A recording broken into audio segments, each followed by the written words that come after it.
السلام عليكم ورحمة الله وبركاته.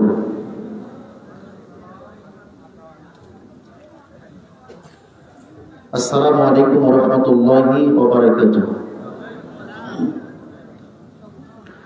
الحمد لله نحمده ونستعينه ونستغفره ونؤمن به ونتوكل عليه ونعوذ بالله من شرور أنفسنا ومن سيئات أعمالنا. من يهده الله فلا مضل له ومن يضلل الله فلا هادي له. ونشهد أن لا إله إلا الله وحده لا شريك له، وأشهد أن محمدا عبده ورسوله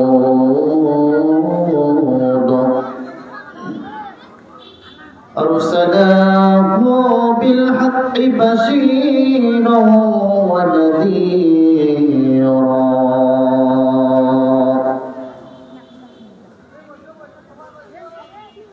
وداعيا إلى الله بإذنه وسراجا منيرا.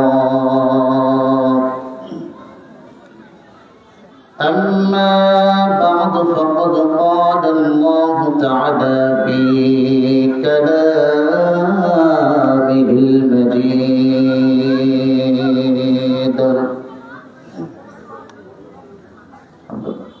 وفرقانه الحميد. সকলে আমার সাথে মন থেকে হৃদয় খুলে আমরা সেই তাউস আদায়ের মাধ্যমে অগ্রসর হব ইনশাআল্লাহ। সকলে পড়ি আউযু বিল্লাহি মিনাশ শাইতানির রাজীম। বিসমিল্লাহির রাহমানির রাহিম। ইন্নাল্লাহা আশতারা মিনাল মুমিনিনা আনফুসাহুম ওয়া আমওয়ালাহুম বিআন্না লাহুমুল জান্নাহ يقاتلون في سبيل الله فيقتلون ويقتلون. وقال سبحانه وتعالى أعوذ بالله من الشيطان الرجيم. بسم الله الرحمن الرحيم. يا أيها الذين آمنوا هل أدلكم على تجارة تنجيكم من عذاب عليم. تؤمنون بالله ورسوله وتجاهدون في سبيل الله بأموالكم وأنفسكم ذلكم خير لكم إن كنتم تعلمون. تعلمون.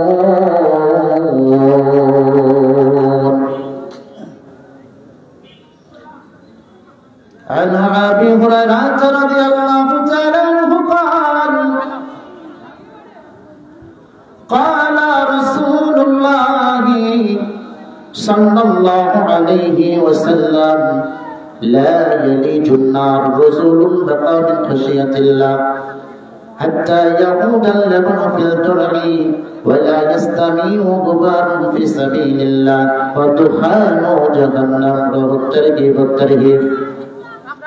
عن أبي هريرة رضي الله تعالى عنه قال قال رسول الله صلى الله عليه وسلم قال الله تعالى أعددت لعباد الصالحين منائل رعت ولا حزن سمعت ولا خطر على قلب بشر. رواه البخاري مسلم. عن أبي هريرة رضي الله تعالى عنه قال قال رسول الله صلى الله عليه وسلم موضع صوت في الجنة خير من الدنيا وما فيها.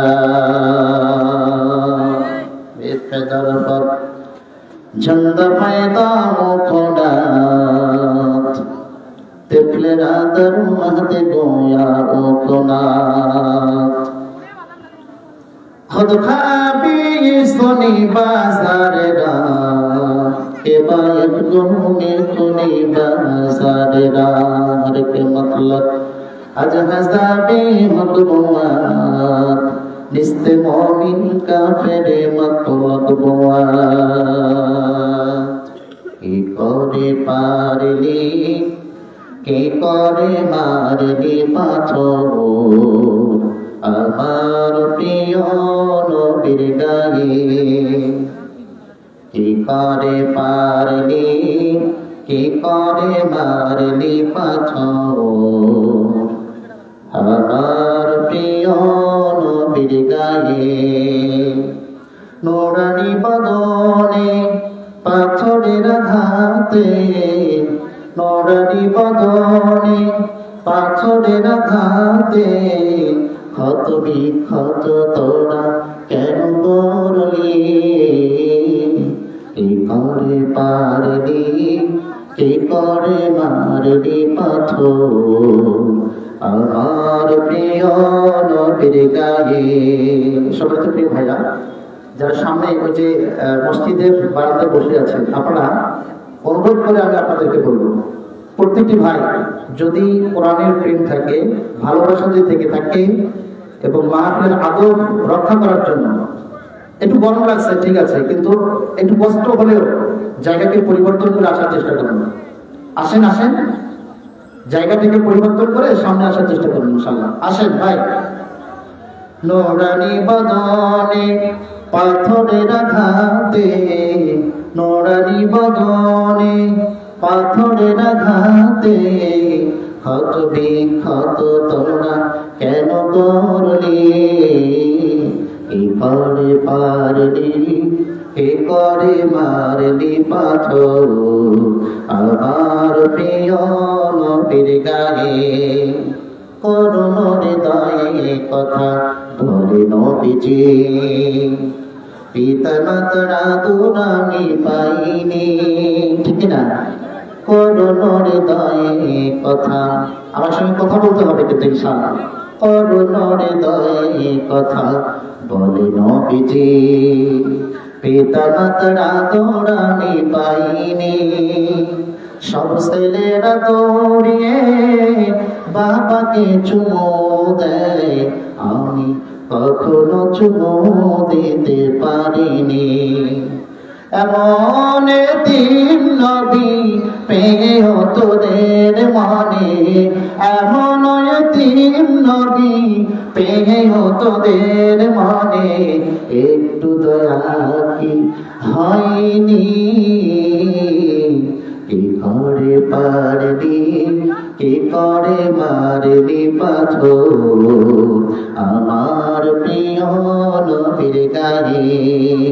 কি করে পারলি কি করে মারলি পাথর আমার প্রিয় নবীর গায়ে, কি অপরাধ ছিল আমার বলে নবীজি। কোরআনের আহ্বানে ডেকেছি, কি অপরাধ ছিল আমার বলে নবীজি। কোরআনের আহ্বানে ডেকেছি, মরণের নারী ভরি আমার উপরে দেয়, আমি কখনো অভিশাপ দেইনি। এমন মায়ার নবী পেলেও তোদের মনে, এমন মায়ার নবী পেয়েও তোদের মনে একটু জায়গা কি হয়নি। কি করে পারলি, কি করে মারলি পাথর আমার প্রিয় নবীর গায়ে, কি করে পারলি, কি করে মারলি পাথর আমার প্রিয় নবীর গায়ে। লিল্লাহি তাকবীর, লিল্লাহি তাকবীর। না, অনেকের মুখ বন্ধ কিন্তু। লিল্লাহি তাকবীর, লিল্লাহি তাকবীর। আল কোরআনের আলো, সহিহ হাদিসের আলো, লিল্লাহি তাকবীর। যুব সমাজের উদ্যোগে এক বিরাট ঐতিহাসিক ইসলামী মহাসম্মেলনের আজকে ঐতিহ্যবাহী বারজামা ঈদগাহ মাঠ প্রাঙ্গণ, এক বিরাট যুব সমাজের উদ্যোগে ঐতিহাসিক তাফসীরুল কোরআন মাহফিল। মাহফিলের সম্মানিত সভাপতি সাহেব জনাব মোহাম্মদ নসরত আলী, প্রধান শিক্ষক মাসুদপুর পল্লী উন্নয়ন আদর্শ উচ্চ বিদ্যালয়। উপস্থিত রয়েছেন বন্ধুবর্গ ভাইরা এবং ডানে বামে রয়েছেন আমার প্রিয় ভাই ও বন্ধুগণ। মঞ্চের সামনে উপবিষ্ট রয়েছেন সকলেই আমার চেনা মুখ।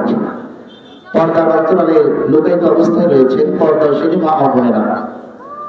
আমরা সর্বপ্রথম সেই মহান রব্বুল আলামিনের জন্য শুকরিয়া জ্ঞাপন করি যে আল্লাহ রব্বুল আলামিন আজকে আমাদেরকে এই শীতের দিনে আরামের ঘুমকে বন্ধ করে বিছনা বালিশকে ত্যাগ করে কোরআনুল কারীমের মাহফিলে এসে আসার এবং বসার, কিছু কথা শোনার তৌফিক দান করেছেন। আমরা সেই জন্য মহান রব্বুল কারীমের জন্য শুকরিয়া জ্ঞাপন করি, সকলেই হৃদয় থেকে পড়ে নেই আলহামদুলিল্লাহ।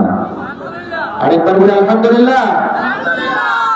দরুদ ও সালাম বর্ষিত হোক বিশ্বের মানবতার মুক্তির দূত, নবীকুলের শিরোমণি, আপনার আমার নবী, সর্বকালের সর্বযুগের সর্বশ্রেষ্ঠ মহামানব নবী মুহাম্মদুর রাসূলুল্লাহ। আমরা সকলেই বলি সাল্লাল্লাহু আলাইহি ওয়াসাল্লাম। নবীজির শেখানো ভাষায় আমরা এভাবেও তার সম্মান আদায় করতে পারি, আল্লাহুম্মা সাল্লি আলাইহি আজমাইন, আল্লাহুম্মা বারিক আলাইহি আজমাইন। সম্মানিত প্রিয় উপস্থিতি, আমরা আরেকবার সেই মহান রব্বুল কারীমের জন্য শুকরিয়া জ্ঞাপন করি যে রব এমন একটি মুহূর্তে আমাদেরকে আজকের এই ঐতিহ্যবাহী ইসলামী সম্মেলনের সুযোগ করে দিয়েছেন, যে সময় সারা পৃথিবীর জমিনে উত্থান শক্তি ঐক্যবদ্ধভাবে এক প্ল্যাটফর্মে এক ঐক্যবদ্ধতা গ্রহণ করেছে, যার বাস্তব দৃষ্টান্ত আপনারা অনেকে দেখেছেন। ফেসবুক, ইন্টারনেট মিডিয়ার ভিতরে, ইউটিউব, টুইটারের ভিতরে আপনি দেখেছেন যে আমাদের বর্ডার এলাকা, অর্থাৎ বাংলাদেশের বর্ডার এলাকা, যে সমস্ত বর্ডার রক্ষী ভাই, বিজিবি ভাইরা রয়েছেন, আপনারা চাক্ষুষ দেখেছেন, সেখান থেকে ভারতের জমিন থেকে হামলা দিয়ে তারা একের পর এক খুঁটি গেড়ে গেড়ে গোটা বাংলাদেশ দখল করতে চায়, কথা বলতে কিনা। কিন্তু আমাদের বিজিবি ভাইরা সেখানে মুসলিমের পরিচয় দিয়েছে, আলহামদুলিল্লাহ বলেন। আমরা এই জন্য আল্লাহকে ধন্যবাদ জানাই, আল্লাহ তুমি সারা পৃথিবীতে তোমার ইসলামকে বিস্তীর্ণ করার জন্য তোমার পক্ষ থেকে তুমি রহমত দিয়ে, দয়া দিয়ে এই ইসলামকে তুমি হেফাজত করো, মুসলিমদেরকে হেফাজত করো। সকলে আল্লাহুম্মা আমিন।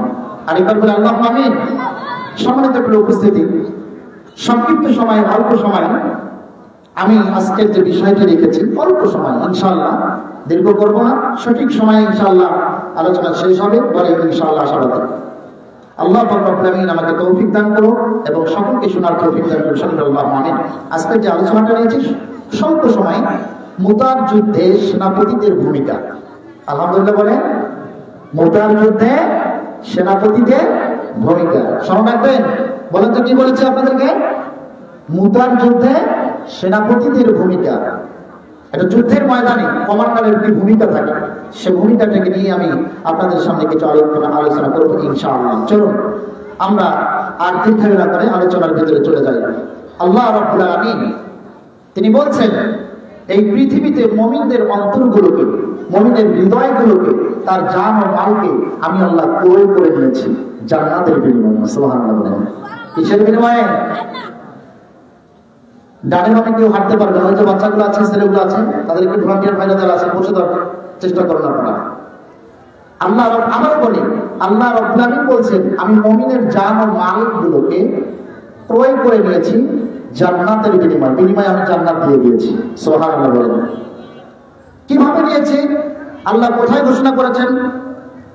পবিত্র কোরআনুল কারীমের ভিতরে লক্ষ্য করলে দেখা যায় সূরা আত-তাওবা 9 নম্বর সূরা 111 নম্বর আয়াতে কারিমায় আল্লাহ তুলে ধরেছেন। সুবহানাল্লাহ। কিভাবে তুলে ধরেছেন? আল্লাহ রাব্বুল আলামিন পবিত্র কোরআনুল কারীমের ভিতরে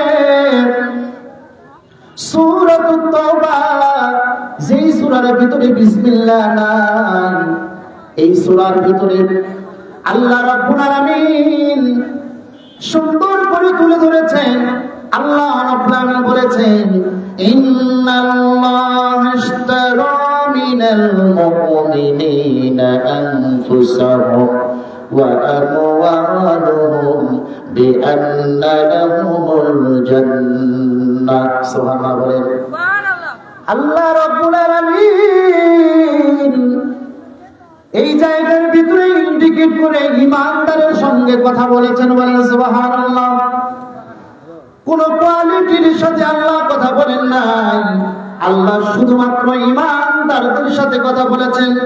সেটা চাহে মহিলা হোক পুরুষ হোক, উভয়কে লক্ষ্য করে বলেছেন আল্লাহ রাব্বুল আলামিন। তিনি বলেন, নিশ্চয় আমি আল্লাহ রাব্বুল আলামিন ঈমানদারের জান ও মালগুলোকে আমি আল্লাহ জান্নাতের বিনিময়ে ক্রয় করে দিয়েছি।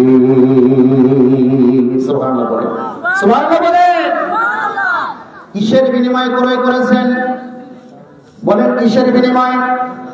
জান্নাতের বিনিময়ে। আল্লাহ রাব্বুল আলামিন ঈমানদারদের এই জান আর মালকে কত বড় মূল্যায়ন করেছেন, কত দামি জিনিস দিয়ে ক্রয় করেছেন। আল্লাহ রাব্বুল আলামিন কোন সম্পদ দিয়ে ক্রয় করেন নাই।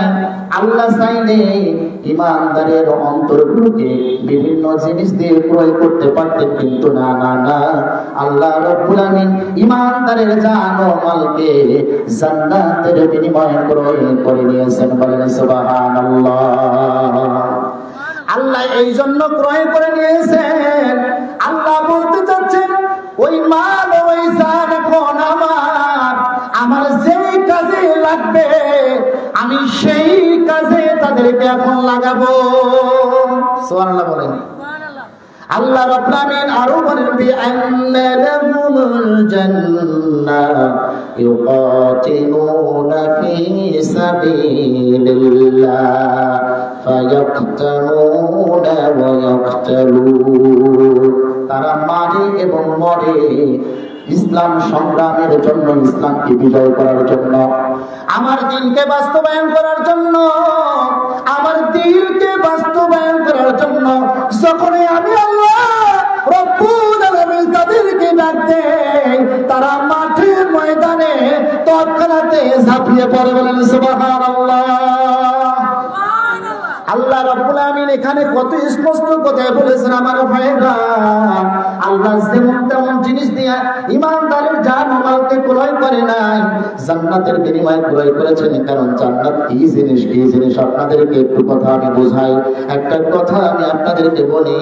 আবু হুরায়রা রাদিয়াল্লাহু তাআলা আনহুর বর্ণনায় বিশ্বনবী মুহাম্মদুর রাসূলুল্লাহ সাল্লাল্লাহু আলাইহি ওয়াসাল্লাম তিনি বলেছেন, ক্বালা আল্লাহু তাআলা আল্লাহ তাআলা বলেছেন, আল্লাহ রাব্বুল আলামিন বলেছেন, নবীজি বলেছেন, আল্লাহ তাআলা বলেছেন, কি বলেছেন? আল্লাহ রাব্বুল আলামিন বলেছেন, আ'আদাতু লিবাদিস সালিহিন, আমি আমার নেক বান্দার জন্য, আমি আমার ইমানদার বান্দার জন্য, আমি আমার পরেজগার বান্দার জন্য রব্বুল আলামিন বলেছেন, আ'আদাতু লিবাদিস সালিহিন, আমি আমার নেক বান্দার জন্য আমার জান্নাতকে আমি রেডি করে মজুদ করে রেখে দিয়েছি। জান্নাত নতুন করে আল্লাহ তৈরি করবে কথা কিন্তু হাদিসে নাই। আল্লাহ রাব্বুল আলামিন জান্নাতকে রেডি করে রেখে দিয়েছে। আল্লাহ রাব্বুল আলামিন আরো বলছেন নবীজির ভাষায়, মালা আইনুর রাআত, এমন একটা জান্নাত আমি আমার মুমিন ইমানদার বান্দার জন্য আমি রেডি করেছি, সেই জান্নাতটা এত সুন্দর, এত সুন্দর, মালা আইনুর রাআত, চক্ষু কখনো দেখে নাই, চোখ জুড়ানো জিনিস আমি আল্লাহ জান্নাতে রেডি করে রেখে দিয়েছি। সুবহানাল্লাহ, আস্তে বলতে নজর বলবেন। শুধু তাই নয়, রাসূল করিম সাল্লাল্লাহু আলাইহি ওয়াসাল্লাম আরো সুন্দর করে বলেন, তিনি বলেন, ওয়ালা উযনু সামিয়াত, কান কখনো শুনে নাই এমন শোনার ব্যবস্থা আমার আল্লাহ রাব্বুল আলামিন জান্নাতে রেডি করে রেখে দিয়েছে। আমার ভাইরা, এই কান দিয়ে কত কি জিনিস আমরা শুনলাম, কত রাজা বাদশার গল্প কাহিনী আমরা শুনেছি, কত নর্তকী ইউটিউব টিউটোরিয়ালের গান শুনে শুনে আমাদের কানগুলোকে শেষ করে দিয়েছি। কিন্তু রাসূলুল্লাহ সাল্লাল্লাহু আলাইহি ওয়াসাল্লাম বললেন, ওগো আমার উম্মতেরা, তোমরা শুনে রাখো, আল্লাহ রাব্বুল আলামিন জান্নাতে তোমাদের জন্য এমন শোনার ব্যবস্থা করে রেখেছে যা তোমাদের কোনোদিন কান শোনে নাই। সুবহানাল্লাহ বলেন। শুধু তাই নয়, আর একটা বাক্য এখানে রাসূলুল্লাহ সাল্লাল্লাহু আলাইহি ওয়াসাল্লাম বলেন, তিনি বলেছেন, ওয়ালা উযনু সামিয়াত ওয়ালা খাতারা আলা কলবি বাশার, অন্তর কখনো কল্পনা করে নাই এমন কল্পনাতীত জিনিস আল্লাহ জান্নাতে রেডি করে রেখে দিয়েছে। সুবহানাল্লাহ বলেন। এই অন্তর দিয়ে আমরা কত কল্পনা করি, কত কল্পনা করি, কয়েকটা ইন্ডাস্ট্রিজের মালিক হলে ভালো হতো, কয়েক বিঘা সম্পদের মালিক হলে ভালো হতো, কয়েক বিঘা জমির মালিক যদি হইতাম কত ভালো হতো, রংপুর সিটি শহরটা যদি আমার নামে হতো কত না ভালো হতো, দিনাজপুর শহরটা যদি আমার হতো, বাংলাদেশটা যদি আমার হতো কতই না ভালো হতো, আমরা এই কথা বলি। কিন্তু রাসূলুল্লাহ সাল্লাল্লাহু আলাইহি ওয়াসাল্লাম আমার ভাইরা এমন সুন্দর কথা বলেছেন, তিনি বলেন, ওয়ালা উযনু সামিয়াত ওয়ালা খাতারা আলা কলবি বাশার, অন্তর কখনো কল্পনা করে নাই এমন কল্পনাতীত জিনিস আল্লাহ জান্নাতে রেডি করে রেখে দিয়েছে। সুবহানাল্লাহ বলেন। অত্র হাদিসটি ইমাম বুখারী রাহিমাহুল্লাহ আলাইহি, ইমাম মুসলিম রাহিমাহুল্লাহ আলাইহি নিয়ে এসেছেন মিশকাতুল মাসাবির ভিতরে 5371 নম্বর হাদিস। আলহামদুলিল্লাহ বলেন। আমার ভাইয়েরা, শুধু জান্নাতের বর্ণনাটা দিলাম, রব্বুল আলামিন এখানে প্রথম কথাটা আপনাদের স্মরণ রাখতে হবে। আল্লাহ বলছেন, ইন্নাল্লাহা আশতারা মিনাল মুমিনিনা আনফুসাহুম বিআন্না লাহুমুল জান্নাহ, আমি ঈমানদার নর পুরুষদের জন্য আমার জান্নাত আমি দিয়ে দিয়েছি, বিনিময় তাদের কাছ থেকে আমি নিয়েছি জান ও মাল। বলেন সুবহানাল্লাহ। জান ও মালের বিনিময়ে আমি আল্লাহ জান্নাত তাদের কাছে বিক্রি করে দিয়েছি। সুবহানাল্লাহ বলেন। জান ও মালের বিনিময়ে আল্লাহ রাব্বুল আলামিন কি করেছে? জান্নাতকে বিক্রি করে দিয়েছেন। কার কাছে? ঈমানদারদের কাছে। সুবহানাল্লাহ বলেন। আমার ভাইরা, কেন আল্লাহ রাব্বুল আলামিন জান্নাতের কথা বললেন? জান্নাতের আরেকটা হাদিস আমি আপনাদের শুনাইয়া দেই। রাসূল করিম সাল্লাল্লাহু আলাইহি ওয়াসাল্লাম জান্নাতের কত দাম, কত দাম, আরেকটা হাদিস থেকে আপনি বুঝতে পারবেন আল্লাহ নরমাল কোন জিনিস দিয়ে ঈমানদারের জান ও মাল ক্রয় করে নাই। আল্লাহ রাব্বুল আলামিনের নবী মুহাম্মদুর রাসূলুল্লাহ সাল্লাল্লাহু আলাইহি ওয়াসাল্লামের সাহাবী আবু হুরায়রা রাদিয়াল্লাহু তাআলা আনহুর বর্ণনায় নবী করিম সাল্লাল্লাহু আলাইহি সাল্লাম বলেছেন মাউযিউ সাউতিন ফিল জান্নাহ খায়রুম মিনাদ দুনিয়া ওয়া মা ফিহা। জান্নাতের মাঝে একটা চাবুক রাখার জায়গা, জান্নাতের মাঝে একটা লাঠি রাখার জায়গার যত দাম, গোটা দুনিয়া আর এই দুনিয়ার ভিতরে যা কিছু আছে সবকিছু ঐক্যবদ্ধ করে বিক্রি করলে ততটুকু মূল্য হবে না। বলেন সুবহানাল্লাহ, আরেকবার বলেন সুবহানাল্লাহ। আল্লাহ রাব্বুল আমিন জান্নাতকে বিক্রি করে দিয়েছেন জান ও মালের বিনিময়ে। তাহলে বোঝা গেল ঈমানদার যারা হবে, এই ঈমানদারের জান ও মাল আমরা আল্লাহর কাছে দিয়েছি। কথা বলেন ঠিক কিনা? আল্লাহ যখনই যেই মুহূর্তে তার কোরআনের আহ্বানে আমাদের ডাক দেবে সময়ের গতিতে, তখনই কিন্তু ঈমানদারের পরিচয় দিতে হবে। কথা বলেন ঠিক কিনা? আমার ভাইরা, জান্নাতের কত বড় মূল্য, কত বড় মূল্য আল্লাহ রাব্বুল আমিনের নবী আরেকটা হাদিসের মাধ্যমে প্রকাশ করেছেন।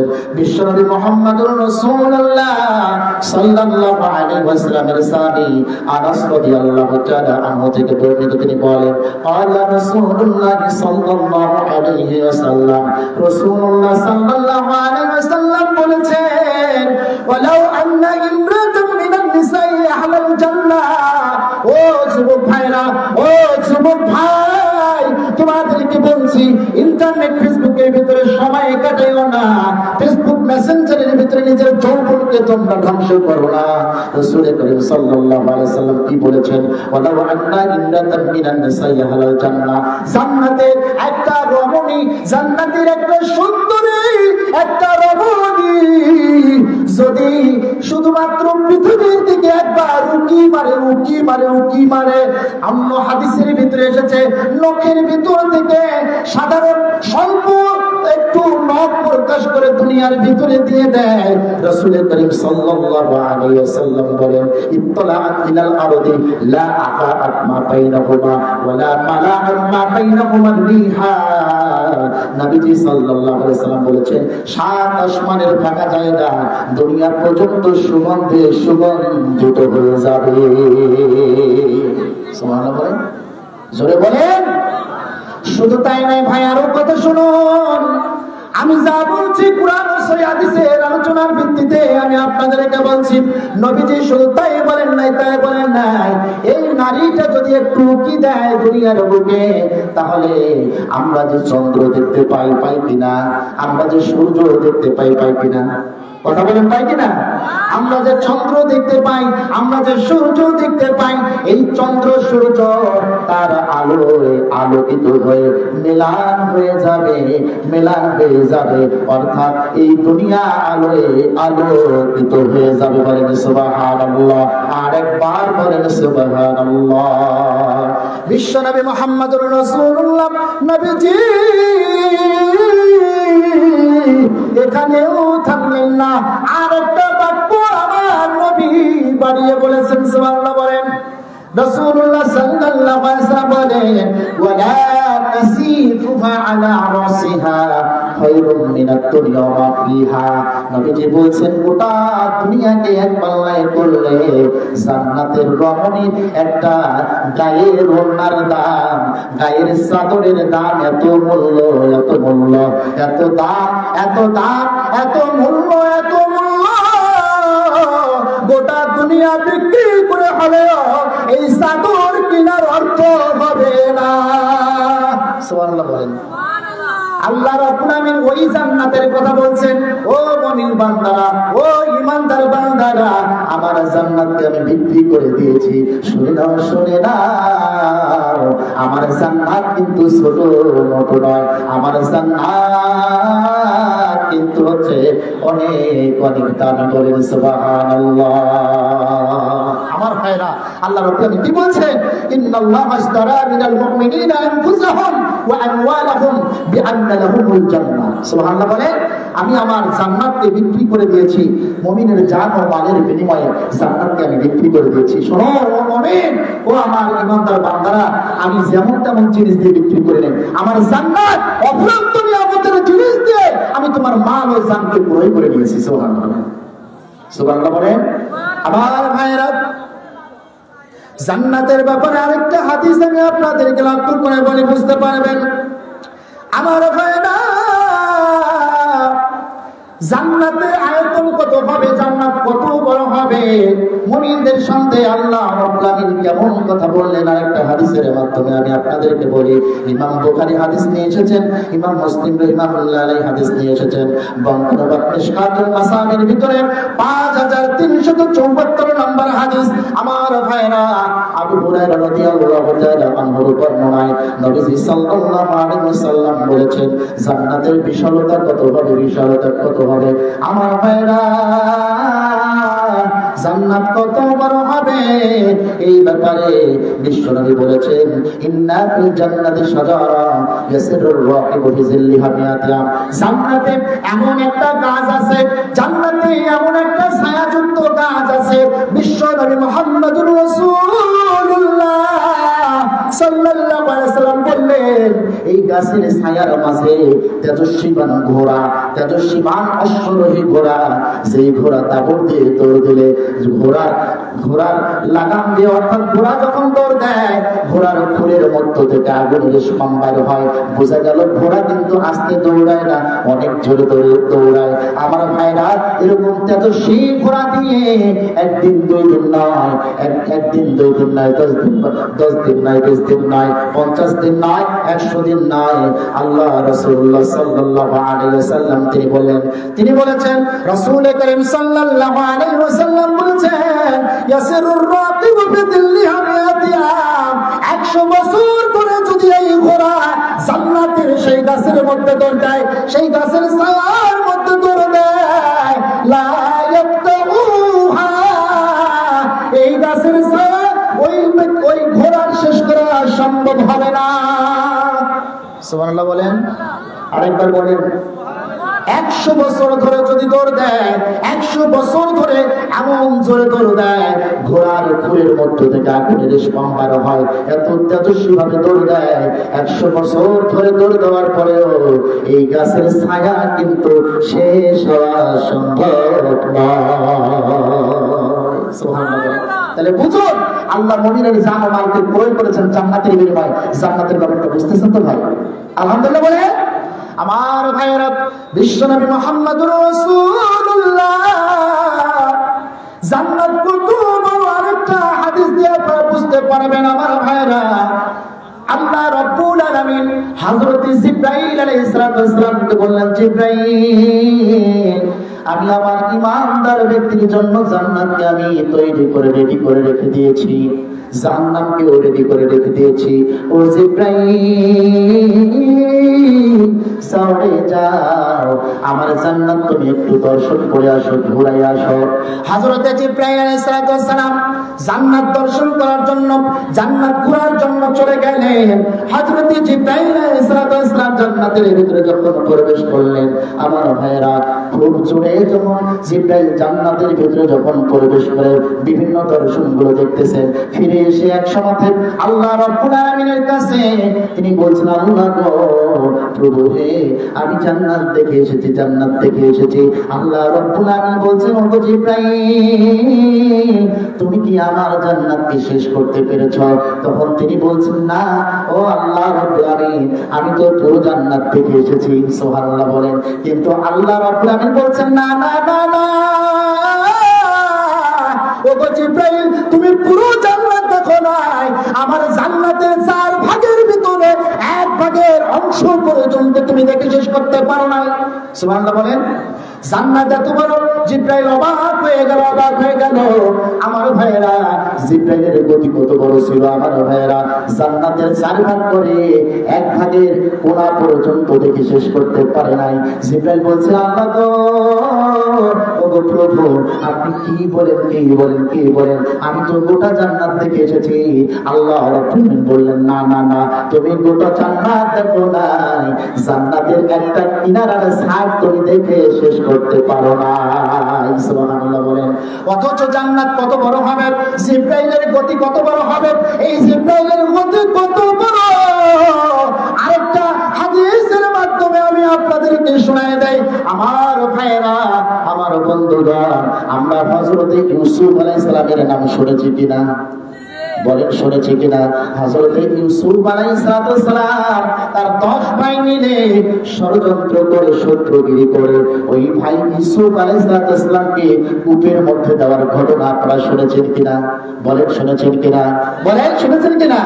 আমার ভাইয়েরা, হযরত ইউসুফ আলাইহিস সালামকে 10 ভাই মিলে কূপের মধ্যে যখন নিয়ে গেলেন, আমার ভাইয়েরা এই কূপের মধ্যে নিয়ে যাওয়ার পরে হযরত ইউসুফ আলাইহিস সালামকে কূপের মধ্যে যখন 10 ভাই ছেড়ে দেবে, আমার ভাইরা এই সময় ইউসুফ আলাইহিস সালাম বলছিল, ভাই রে, না না না, প্রাণে মারিও না, প্রাণে মারিও না, আমাকে এখানে ফেলে দিও না।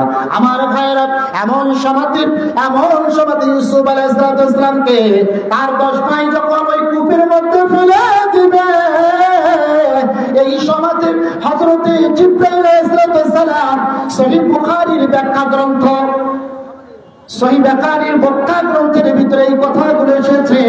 আমার ভাইরা এই সময়তে হযরত জিবরাইল আলাইহিস সালাম আরশে আজিমের ভিতরে অর্থাৎ আকাশের উপরে সিদরাতুল মুনতাহায় তিনি অবস্থান করেছিলেন। কোন কাজের মধ্যে? সুবহানাল্লাহ বলেন, আর একবার বলেন সুবহানাল্লাহ। সিদরাতুল মুনতাহার ভিতরে আমার সাথে জিবরাইল আলাইহিস সালাম ওই জায়গার ভিতর থেকে যখন কোন একটা কাজের মধ্যে ওখানে আবদ্ধ ছিলেন, ইউসুফ আলাইহিস সালামকে যখন কূপের মধ্যে ফেলে দেবে, আল্লাহ রাব্বুল আলামিন ঘোষণা দেয়, জিবরাইল দেরি করো না, আমার নবীকে তারা মেরে ফেলবে। শোনো জিবরাইল, ও জিবরাইল শোনো রে জিবরাইল, তোমরা শুনে রাখো। ও জিবরাইল তুমি শোনো, জলদি করে যাও, তোমার পরগুলো আমার ইউসুফ নবী ওই কূপের পানির ভিতরে, কূপের মধ্যে তার পা পানির মধ্যে পৌঁছার আগে তোমার পর বিছাই দিয়া তোমার উপরে যেন ইউসুফ উপরে তুমি সেই কাজ করো। বলেন সুবহানাল্লাহ। আমার ভাইরা এমন সময়ের ভিতরে খুব দ্রুত গতিতে আমার ভাইরা ইউসুফ আলাইহিস সালামকে যখন ছেড়ে দেওয়া হয়েছে, এমন সময় জিবরাইল আলাইহিস সালাম তার আগেই কূপের মধ্যে প্রবেশ করে পর বিছাই দিয়া, ডানা বিছাই দিয়া সেই ডানার ভিতরে হযরত ইউসুফ আলাইহিস সালামকে আস্তে করে নিয়েছে। বলেন সুবহানাল্লাহ। আর চিৎকার দিয়ে বলেন সুবহানাল্লাহ। আমি আপনাদেরকে বুঝাতে চাইলাম ভাইরা, আমি বুঝাতে চাইলাম জিবরাইল আলাইহিস সালামের গতি কত গতিবেগে চলতে পারে। আমার ভাইরা কোথায় সিদরাতুল মুনতাহা? আমার ভাইরা একটা কথা বলি, একটা কূপের মধ্যে সাধারণভাবে একটা কোনো জিনিস ফেলাই দিলে কয়েক সেকেন্ড লাগে কিনা? কয়েকদিন কি লাগে ভাই? কয়েকদিন লাগবে? কয়েক সপ্তাহ লাগবে? আপনি উপর থেকে একটা জিনিস যদি কূপের মধ্যে ফেলে দেন, তাহলে অল্প সময়ের ভিতরে নিচে পড়বে না? অল্প সময়ের ভিতরে, অর্থাৎ কয়েকটা সেকেন্ডের ভিতরে নিচে পড়তে পারে, তাই না? আমার ভাইরা আপনি দেখুন জিবরাইলের গতি কত ছিল। আমি জান্নাতের দীর্ঘ বর্ণনার ব্যাপারে কথাটা আপনাদেরকে বলছি। জান্নাত কত বড় হবে, কত বিশালতা হবে, এই ব্যাপারে আমি আপনাদেরকে এই হাদিসটা উত্তরণ করে ধরছি। আমার ভাইরা ইউসুফ আলাইহিস সালাম কূপের মধ্যে পড়ার আগে আল্লাহ রাব্বুল আলামিন জিবরাইল আলাইহিস সালাম, সম্মানিত জিবরাইল, তার আগে কূপের মধ্যে গিয়া পর বিছাইয়া সেই পরের উপরে ইউসুফ নবীকে নিয়ে নিয়েছেন। বলেন সুবহানাল্লাহ। তাহলে বোঝা গেল কত গতিতে তিনি এই কূপের মধ্যে এসেছেন। কয়েক সেকেন্ড তো লাগে একটা জিনিস ফেলাতে, বোঝা গেল বিদ্যুতের চেয়েও আরো দ্রুত গতিতে আসছে। আমার ভাইরা এরকম জিবরাইলকে আল্লাহ রাব্বুল আলামিন বলছেন, জিবরাইল যাও আমার জান্নাত তুমি দর্শন করে আসো, আমার জান্নাত তুমি ঘুরে আসো। জিবরাইল জান্নাত ঘুরে আসলো, এসে আল্লাহকে বলছে, আল্লাহ গো আমি তো খুব গতিবেগে জান্নাত দেখে আসলাম, জান্নাত দেখে আসলাম। আল্লাহ বলছে জান্নাত কি তুমি শেষ করতে পেরেছো? জিবরাইল আলাইহিস সালাম বলছেন হ্যাঁ হ্যাঁ হ্যাঁ, আমি তো জান্নাত শেষ করেছি। আল্লাহ বলেছেন জান্নাতের 4 ভাগের 1 ভাগে 3 রাত পর্যন্ত দেখে শেষ করতে পারো নাই। সুবহানাল্লাহ বলেন, আরেকবার বলেন। এত গতি ছিল জিবরাইল আলাইহিস সালামের। সহিহ বুখারী মুসলিমের বর্ণনায় জিবরাইল আলাইহিস সালামের পাখা ছিল 600 পাখা। সুবহানাল্লাহ বলেন, সুবহানাল্লাহ বলেন।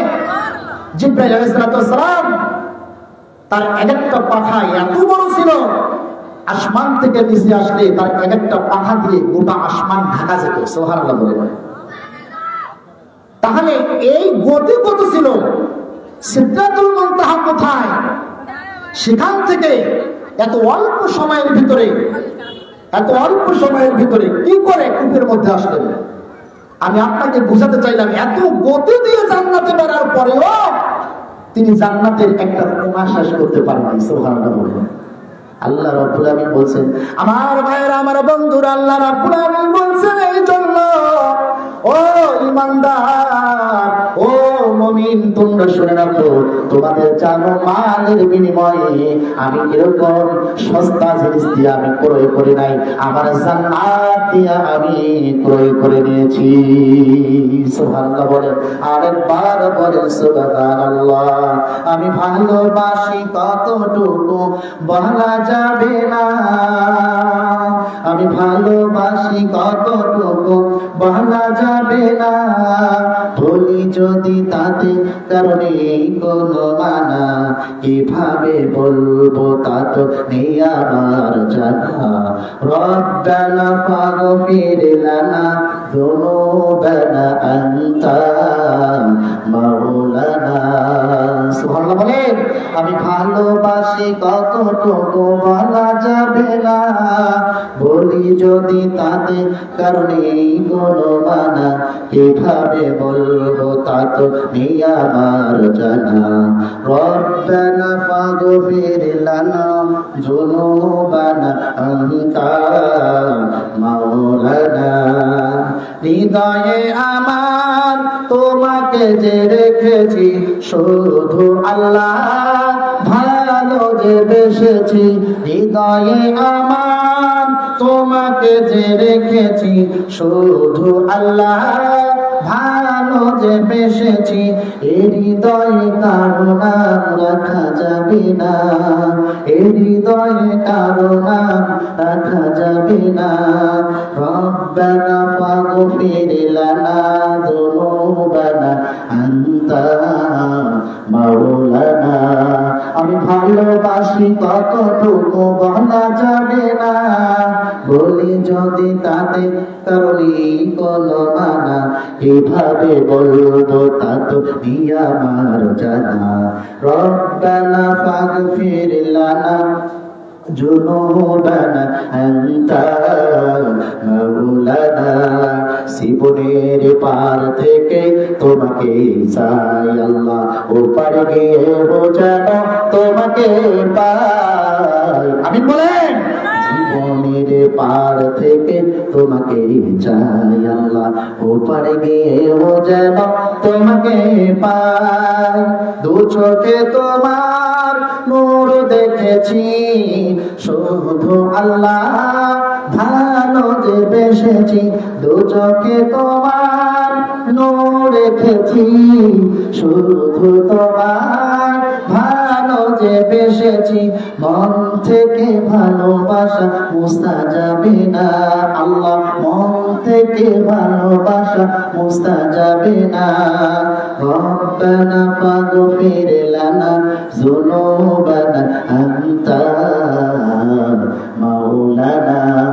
আমি ভালোবাসি কতটুকু বলা যাবে না, বলি যদি তাতে কারণে কোনো মানা, কিভাবে বলবো তা তো নেই আমার জানা। রব্বানা ফাগফির লানা যুনুবানা আনতা মাওলানা। লিল্লাহি তাকবীর।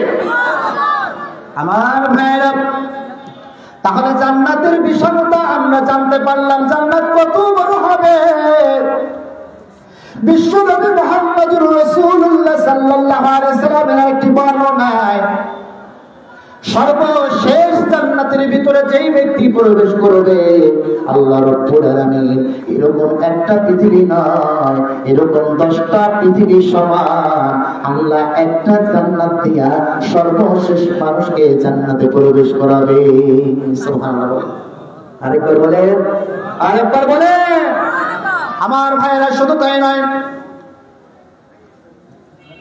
সহিহ সনদে হাদিস এসেছে, আবু সাঈদ আল খুদরি রাদিয়াল্লাহু তাআলা আনহু আবু হুরায়রা রাদিয়াল্লাহু তাআলা আনহু দুইজন সাহাবীর সমর্থনে হাদিস পেশ করছেন।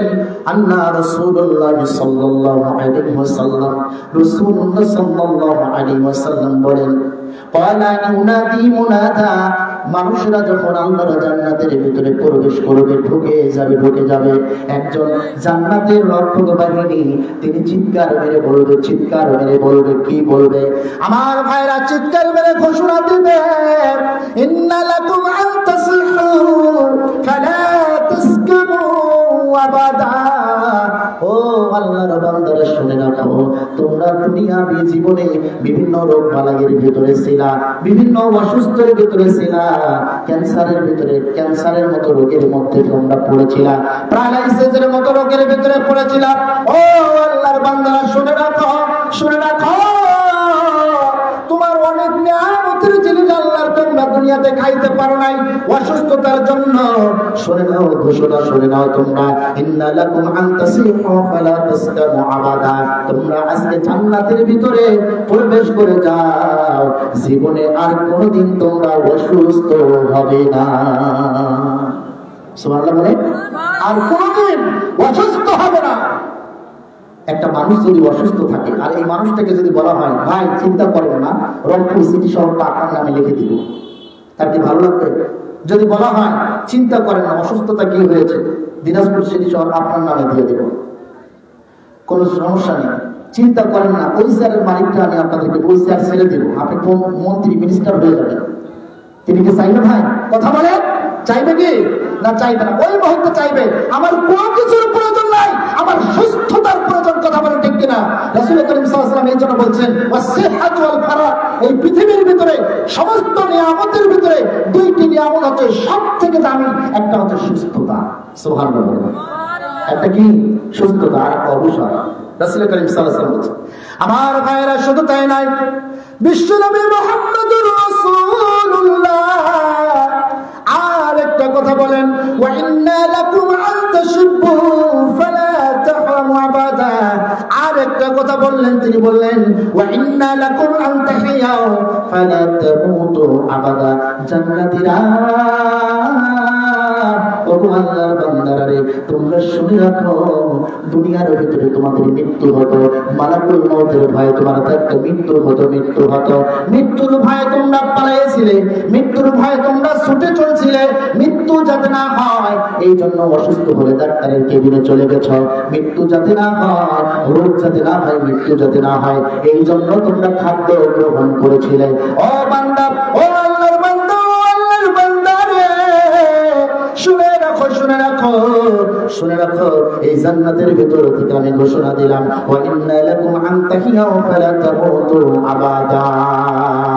এমন সমাজ উত্তোলন করে তিনি বললেন, ওই জান্নাতের ঘোষণাকারী বললেন, চিরদিন তোমরা জান্নাতের ভিতরে থাকবা। শুনে আল্লাহর বান্দা, জীবনে আর কোনদিন তোমাদের এই জান্নাতে মৃত্যু হবে না।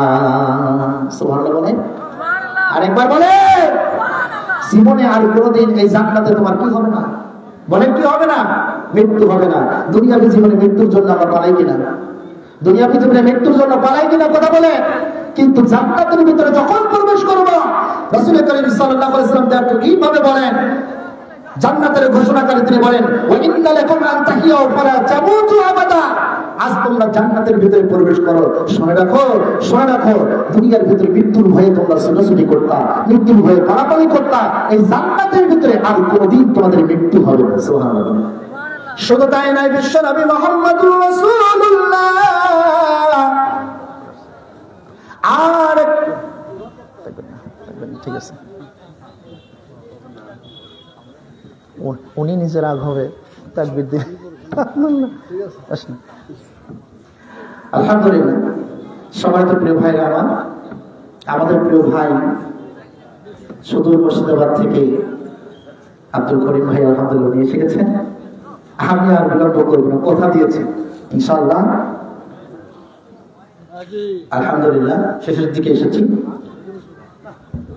আসলে অনেক কথা, কিন্তু আমি তো জায়গার মানুষ, আমার কথাগুলো তো শুনতে পারবেন না। যে বিষয়টা দিয়েছি, এই বিষয়টা আসতে গিয়ে এই আলোচনাটাকে আপনাদেরকে না বোঝালে ওই বিষয়টা আপনারা বুঝতে পারবেন না সহজে। আমার আলোচনা আপনারা শুনবেন, কিন্তু তাকে আমরা পেয়েছি আলহামদুলিল্লাহ। আল্লাহ আমাদেরকে কবুল করেছেন, আলহামদুলিল্লাহ বলেন, আলহামদুলিল্লাহ বলেন। আমি এর জন্য আর দীর্ঘায়ু করবো না, স্বল্প সময়ের ভিতরে শুধু হাদিসটি অর্থটা আমি এভাবে করতেছি। রাসূল করিম সাল্লাল্লাহু আলাইহি ওয়াসাল্লাম বলেছেন, জান্নাতীরা যখন জান্নাতে প্রবেশ করবে, ওয়া ইন্না লাকুম আন তানআমু ফালা তা'বাসু আবাদা, তোমরা চিরদিন দুনিয়ার ভিতরে অসুস্থতা বোধ করতা, অশান্তির ভিতরে থাকতা, অশান্তির দামারে পড়া। ইন্নাল্লাহা ইশতারা মিনাল মুমিনিনা আনফুসাহুম ওয়া আমওয়ালাহুম বিআন্না লাহুমুল জান্নাহ, আল্লাহ মুমিনের জান ও মালকে ক্রয় করে নিয়েছেন জান্নাতের বিনিময়ে। সুবহানাল্লাহ বলে। কিসের বিনিময়ে বলে? জান্নাতের বিনিময়ে। আর জান্নাতের মানটা কেমন? কয়েকটা হাদিস শুধু আমি আপনাদের কাছে তুলে ধরেছি। আল্লাহ পাক রব্বুল আমিন এরই ভিতরে আমাদেরকে আমল করার তৌফিক দান করুন। জান্নাতে যাওয়ার যে সমস্ত কর্মনীতিগুলো আছে, সেই সমস্ত কর্মনীতিগুলো আমল করার তৌফিক দান করে সকল আল্লাহ আমিন। আরেকবার বলে আল্লাহ আমিন। যে সমস্ত কর্মনীতিগুলো আছে, যেমন রাসূল করিম সাল্লাল্লাহু আলাইহি ওয়াসাল্লামের সাহাবী আব্দুল্লাহ ইবনে আমর রাদিয়াল্লাহু তাআলা থেকে বর্ণিত, তিনি বলেন, আন্না রাসূলুল্লাহ সাল্লাল্লাহু আলাইহি ওয়াসাল্লাম ক্বালা আরবাউন ইযা কুননা ফিকা ফালা আলাইকা মা ফাতাকা মিনাদ দুনিয়া, চারটা কাজ যদি কোনো ব্যক্তি করে থাকো তাহলে তোমরা জান্নাতের গ্যারান্টি শুনে নাও। সুবহানাল্লাহ বলেন, সুবহানাল্লাহ বলেন। চারটা কাজ যদি করে থাকো, এক নাম্বার 1 হিফজু আমানা, আমানত রক্ষা করা, ওয়াসিদকু হাদিস, সত্য কথা বলা, ওয়া হুসনুল খুলুক, উত্তম চরিত্রবান হওয়া, ওয়া ইফাতুল ফি তুহমা, বৈধ রুজি পান করা। সুবহানাল্লাহ বলেন। মুসনাদ আহমদের ভিতরে সহিহ তারগিবের ভিতরে হাদিস নিয়ে এসেছেন আল্লামা নাসিরউদ্দিন আলবানী রাহিমাহুল্লাহ 4181 নম্বর হাদিস। সম্মানিত প্রিয় উপস্থিতি, শেষের দিকে শুধু একটি কথা আপনাদেরকে বলি, মেহমানকে সামনে রেখে আর দীর্ঘ কথা বলবো না। এই যে বিশাল বড় সামিয়ানা, আমাদের পুরোটাই একটা আশ্চর্যকর বিষয়। এই বারোজামাত এই মাঠে কিন্তু আরেকটা প্রোগ্রাম হয়েছে না? আলহামদুলিল্লাহ বলেন, হয়নি? আলহামদুলিল্লাহ। যখন যুবক ভাইরা আমাদেরকে বলছে যে আমরা একটা প্রোগ্রাম করতে চাচ্ছি, তা আলহামদুলিল্লাহ আমরা তাকে উৎপ্রেরণা জাগিয়েছি, আলহামদুলিল্লাহ বলেন। তা তারা যখন আমাদেরকে বললো, আমাদের মসজিদ কমিটিকে বা আমাদের এই বারোজামাত ঈদগাহ ময়দান কমিটিকে যখন জানানো হলো, বিষয়টি সবাই অ্যাকসেপ্ট করেছেন। তো এই যে ব্যয়বহুল যে বিষয়টা আছে, আমাদের সামিয়ানা থেকে শুরু করে ডেকোরেশনের যে বিষয়টা, তো এই বিষয়টাকে লক্ষ্য করে মোটামুটি প্রায় ৮০,০০০ টাকার মতো খরচ। কত টাকা বলেন তো ভাই? আমি আপনাদেরকে চাপীয়ভাবে কথা বলবো না, চাপীয়ভাবে কথা বলবো না, শুধু বিরতি নিবেদন করবো এইভাবে। আমার কিছু সংখ্যক ভাইরা সেখানে থাকবে, তারা তোয়ালা নিয়ে বা ওই যে ইয়া নিয়ে, যে সমস্ত ভাইরা কোথায় আছেন, যেভাবে বলা হয়েছিল, আমি এখানে যারা আছেন প্রত্যেকটি ভাই যেভাবে পারেন, যতটুকু পারেন, আল্লাহর ওয়াস্তে এই যে সামিয়ানা এত বড় ডেকোরেশন